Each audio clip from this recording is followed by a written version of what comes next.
no lie. Resonating, vibes in, feeling good. Everything but vibrating. I am at peace. I am at peace. That shirt, you're wearing an England football shirt, and Yeah. did you go into a shop and buy that, or did someone buy it for you? I bought it. I told you before, when I go on holiday, I like to have a fresh England shirt. This is the last one I bought. It's a few years old now. So the first one that they did with Nike. So it's always strange for me because I want England to do well, but I can never fully support the England team. Never. It's just bizarre, and it's strange for people to understand that. But I always, because we was brought up to support Ireland, and then what happened would be I go watch England, and then all this start singing all this "No Surrender to the IRA" and songs about the Luftwaffe and the RAF. Then they start booing the black players, and then. That's why this tune they're bringing out now, what they call Crepton Conan. Have you heard it? I know Crepton Conan, but I didn't know they were bringing out a tune. Yeah, man. Yeah, there was a really good documentary on BBC Three if you get a chance to have a look at it. It was just them talking about that experience of not being an insider, but being English. Ah. And then when I was in football, it's great. Okay, the jingoism and the nationalism starts, and then you realise why. Because at the moment, it's really hostile. They're talking about, like, someone took down a picture of the Queen at Oxford University. They're talking about renaming colleges. And everyone will go, oh. But nobody realises it's all... This last 18 months have been very interesting. And this whole thing about nationalism, patriotism, forget the racism bit for a moment, but that whole nationalism, patriotism, and the England team seems wrapped up in that. For real, man. Like, with the flag, even, as I said to you before, when I see that flag, it's a level of discomfort, you know what I mean? Yeah. And it's interesting how, like, you look in the paper and England are one of the top 4 favourites for the tournament, but only in this country. You go to Germany, or my mate in Switzerland, he thinks it's hilarious. He reckons England are about 7th or 8th best. Oh, see. Yeah. But here we're like, yeah, we could easily do the German. We have never beaten any of these people in anything meaningful, apart from in '66, when the ball never crossed the line.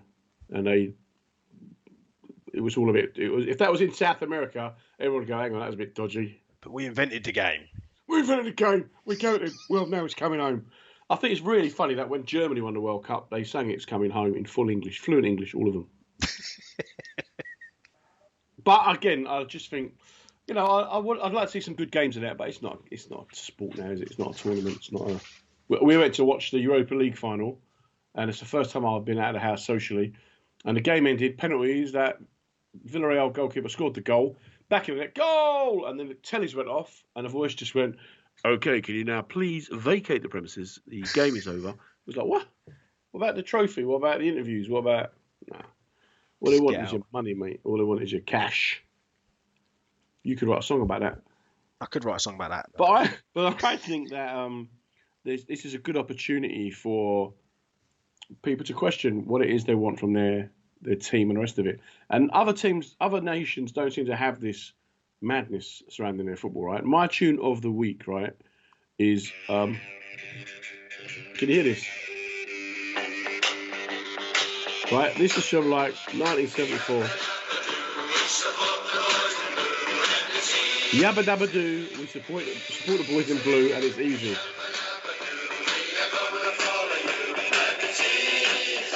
Right, and it's just Scotland typically making a tongue-in-cheek song that you can sing when you're pissed. Scotland have had the best football songs ever. That one, I Have a Dream, where the man's dreaming to take the penalty and he scores the goal and he's kicking his missus. So there's that one. There's I Left My Lager in Malaga. That's brilliant, mate. Ali's Tartan Army. It's all fun. It's all I'll fun. be honest, yeah, because there's England, Scotland, isn't it? And like, I don't know, man. Obviously, I'm English, yeah, but like, that's going to be... I just feel like that's so much fun that they get to meet each other in a proper tournament. But again, England will look at them like they're just their weak little cousins from up the road. Well, that'll be their downfall if they do, man. One of the funniest things, if you've got time, go on YouTube and Google, type in Alf Ramsey, Willie Ormond, 1974. Right, England didn't qualify for the World Cup in 1974, and they won it in 66. In 1970, they thought it was the best team in the world. 74 didn't make it, but Scotland did. And Alf Ramsey, they sent him out there to just interview other foreign managers, and it's just classic, arrogant English kind of aristocracy at its worst. So, William, your team, not very strong. But may have a chance if you get the run of the ball.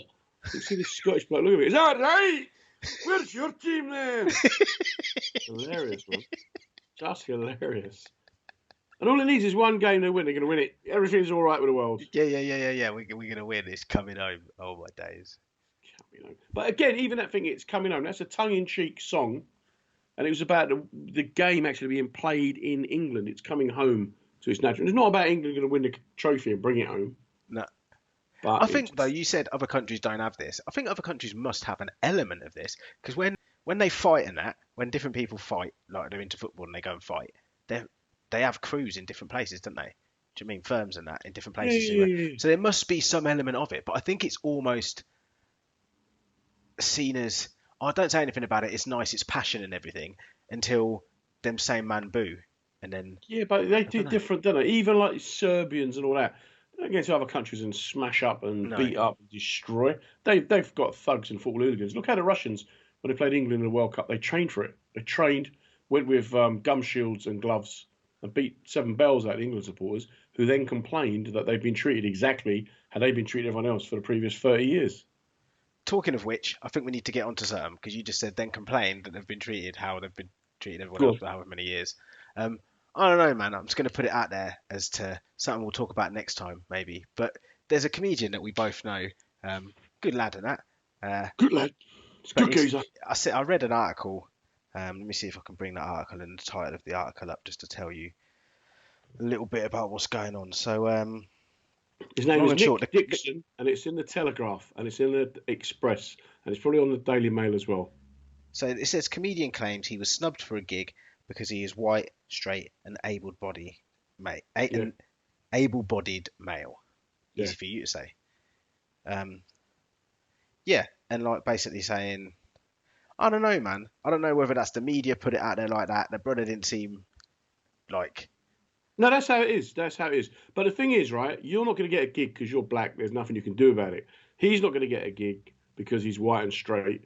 Well, there's something you can do about it, mate. Take the cock. Just get the bit between your teeth and stop the straight stuff. And then what are you going to blame then?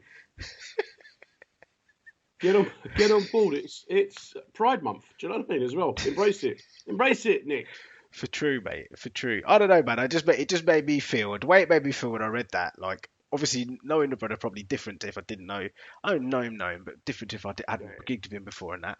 But like, I just felt like how that's being sold to me in the paper doesn't seem like how the brother was to me, right? But one in the same, like, I don't know how long. It's only in the last year and a half, really, that some of these issues have been raised, and that some people have been trying to make a difference by increasing the diversity, whether it be on a panel show, a comedy gig. Do you know what I mean? I don't know, swimming pool, equestrian club, whatever the hell it happens to be. You can't argue these people. Look, what's the percentage of the UK that is black? What do you reckon? I don't know. Have a guess. Come on. What percentage of the UK population is black? 20%. See? And you're an intelligent man, right? Educated to the max. Your IQ is higher than most villages in the north of England combined. 3%, right? 3% of the UK is black, right? Now, even a black man thinks, well, there's more of us than I thought it was. No, it's 3%, right? So, there's 6 black men in the England team? You're overrepresented. Let's get them out because they're keeping white players out of the team. Yeah, but the thing for me, when I say diversity, the thing is, there's some people who misinterpret. I'm just going to say it how it is. The right person for the right thing, despite of skin colour, is what it's about. The right person. If you're the best football player and the best striker, and you happen to have green skin, put him up front, bruv. Do you know what I'm saying? I'd be a bit worried, actually. I think guy's got Ebola or something. Been bit by a monkey. What's going on? No, look, there's an example. There's 6 black players in the England team. There should only be 3 if we're going to stick to quotas and proportional representation. So how does that work? But where has there been proportional representation? But that's the thing, isn't it? Where has there been proportional representation? He said he can't get a job because he's not black, gay, or female, or got disability, right? But you go, hang on. If you were to actually look, then, well, in the England team, how many disabled players are there, or players with disabilities? How many gay players are there? Where do you draw the line? You can't just go, this is wrong when it affects me. You've got to go, this is wrong. If we want a fairer, more equal society, you know what? Some of us are going to have to shut up and suck it up. But this is my point. If, like, for me personally, if the gig you didn't get on then, for example, Yeah. it was a good gig, and people enjoyed it, then just try and get on the next one, innit? Because you really want a gig there and done. But Don't go didn't right. Andrew Lawrence say the same thing a couple of years back? I'm not sure I know on Andrew Lawrence. Yeah, he said the same thing about it. He couldn't get on TV because these white male middle class and all the other white male middle class failure ne'er do wells sort of went, oh, we're having such a hard time being oppressed. The black people are buying up all the hummus in quinoa, pushing the prices through the roof. I can't even get an avocado now because Africans have discovered them. Get a grip, mate. We want a fairer society. Sometimes you're going to have to break things from the way they are. I remember going out with a girl once, and she was a nurse, and she'd gone for a job. And on the box, it said, tick what the ethnic minority was. And she had ticked black, Africa, black British. It was before black British. I think it was like Afro-Caribbean. When she got to the interview, they looked at it and said, I'm really sorry, we can't go forward with this interview because we're trying to have a diverse application system, right? So she came out and went, well, they're all racist, aren't they? And I remember saying to her, no, they're not. They just couldn't get, you can get 5 white people who could run a mile in 4 minutes. You get 5 black people who can run a mile in 4 minutes. But what's happening is if you only need a team of 5, we're giving all 5 white people in the team. So just trying to make it more diverse just means that sometimes someone's going to miss out. Well, tough titties. Go and find somewhere else. Yeah. But see, because nobody says this kind of thing. I don't know, man. I think yes, but also I suppose there's a big thing that's been for me somewhat ignored in that, like, I don't know, man. I've lived in England for time, bruv, and I haven't really seen many people that look like me on television up until recent times more. Andy right? Peters. There we go, right? But Garth Crooks. You never mention them. Black people never mention Andy Peters and Garth Crooks. It's shocking. I mean, Fuller Benjamin. Yes. Tessa Sanderson. We've got all these people. Then Rusty Lee. We're into Rusty Lee. I'm there, but no, I mean, like, I hadn't really seen. To me, it's refreshing to be able to turn on a TV and see people who look like me or people who don't just all look the same. Because when I go outside, I don't see people who all look the same.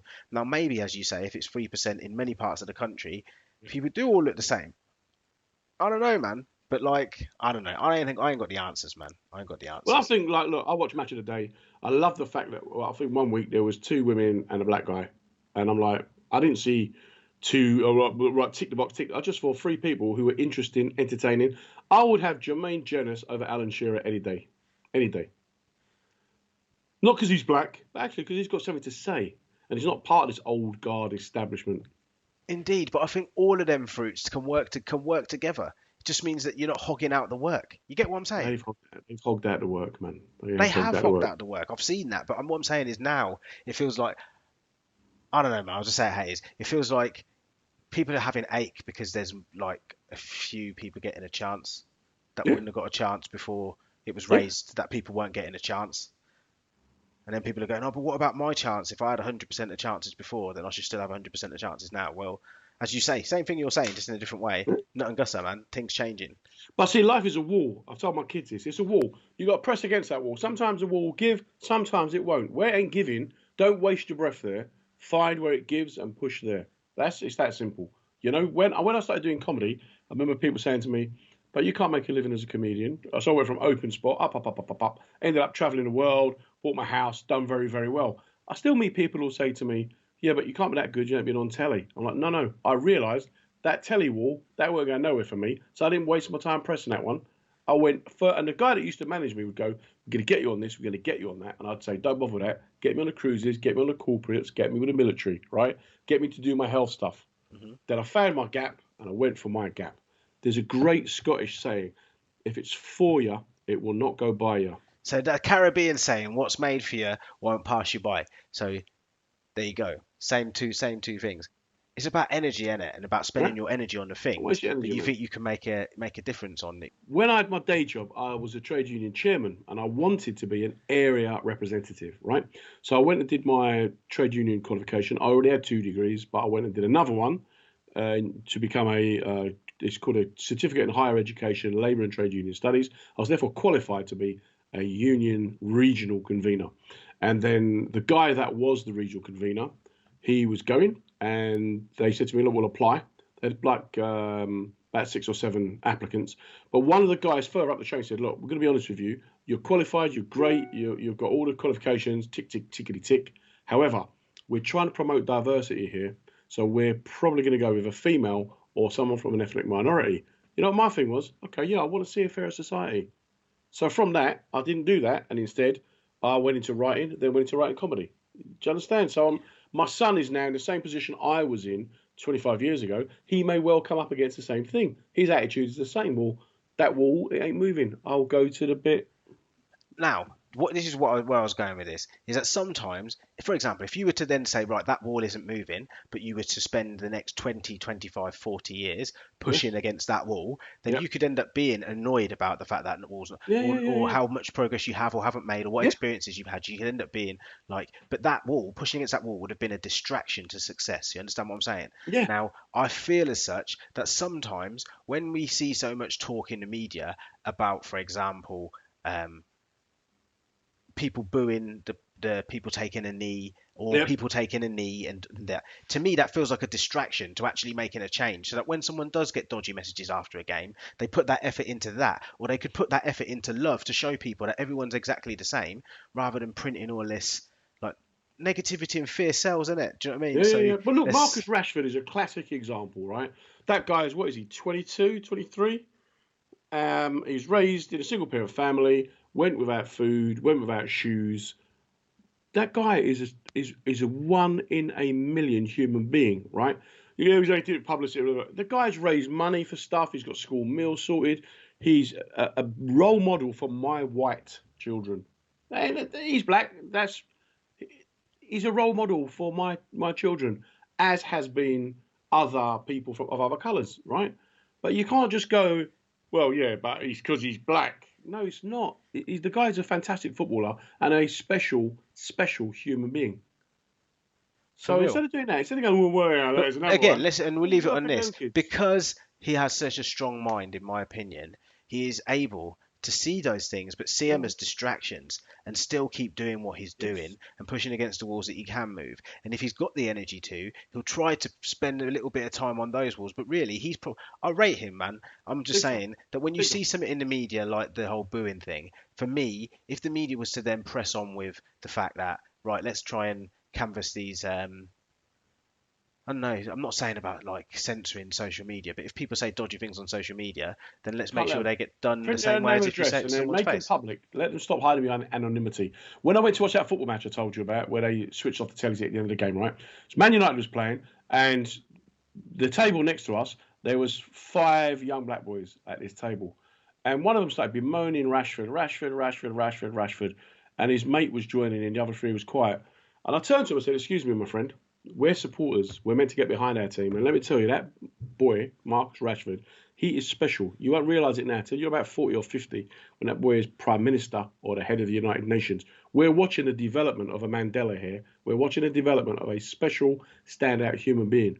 And every time you're dissing him and booing him, some of these other people will go, well, it's all right for us to do it because the black lads did it. Support your own. And you know what, man? You know what I mean? Well, you know, my son's mate's going, be a bit careful there. I'm like, why have I got to be a bit careful? Why? Somebody needs to. I'm not saying to him, look, I'm a white bloke. I've got my yeah. I'm going, look, understand where you fit into this. If you're pulling him down, he will still excel. For real, man. And do you know what? I think that's a good place for us to finish. We are the world. We're brutally honest. Anyway, man. When I speak to you next, England will have won a few games, and you'll have the tattoo and everything. You'll have a England wig. England wig. I'll have England. Oh. GER. Do you know what I mean? INGLUND. Exactly. Well, man. Yeah, people like, share, subscribe. Please tell your friends. Catch us on all of the decent podcast networks, Google Podcasts, Spotify. And if people don't like anything you've heard, you know what? Get over it, or just challenge it. Put it in the comments box. Exactly. And stop putting things in your ears. You've been told now. Go to your room. Pick up. Right, Brutally Johnest. Catch you later. Peace.